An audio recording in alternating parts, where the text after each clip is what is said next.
Hey everyone, triplemangothreat here. Today we're going over Kalemne, Disciple of Iroas.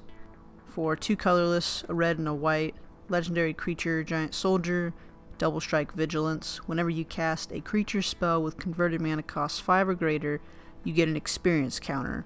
Kalemne, Disciple of Iroas gets +1/+1 for each experience counter you have. So you're looking to have a big board state, or not. You cast creatures with 5 CMC or greater while she's out. Maybe someone does a board wipe or you do a board wipe.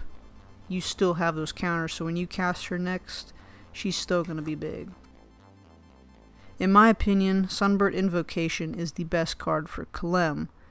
It reads, whenever you cast a spell from your hand, reveal the top X cards of your library, where X is that spell's converted mana cost you may cast. A card revealed this way with converted mana cost X or less without paying its mana cost. Put the rest on the bottom of your library in random order. So you can possibly get 2 cast triggers, and I think it's a must-have in the deck.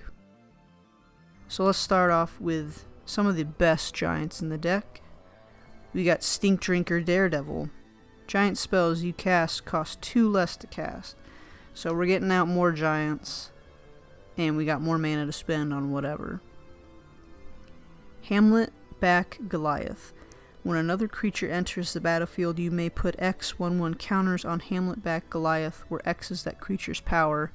So for 7 mana, you get a 6/6, and the more creatures you put out, the bigger it gets. The only bad thing is it doesn't have trample, but still a good card.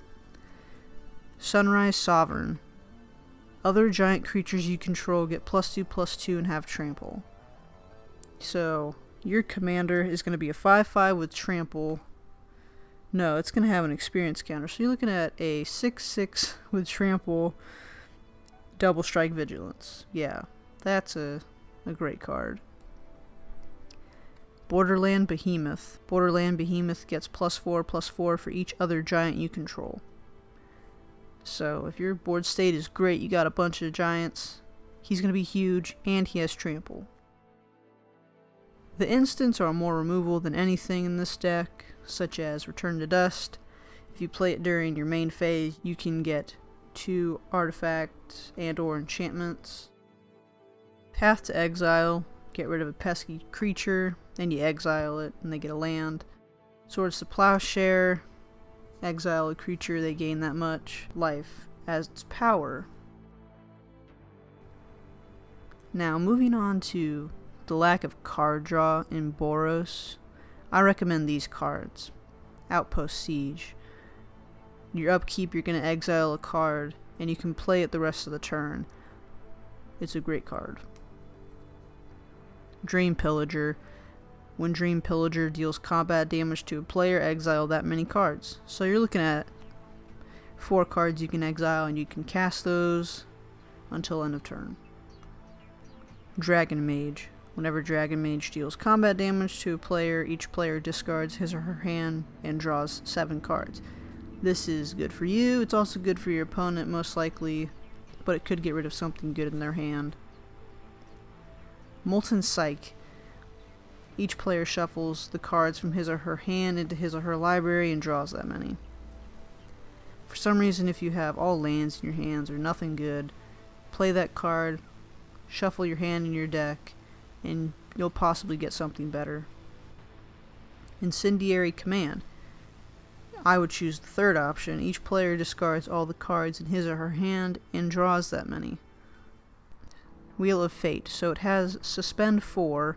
You pay 2 mana for it. In 4 upkeeps, you're going to get to discard your hand and draw 7.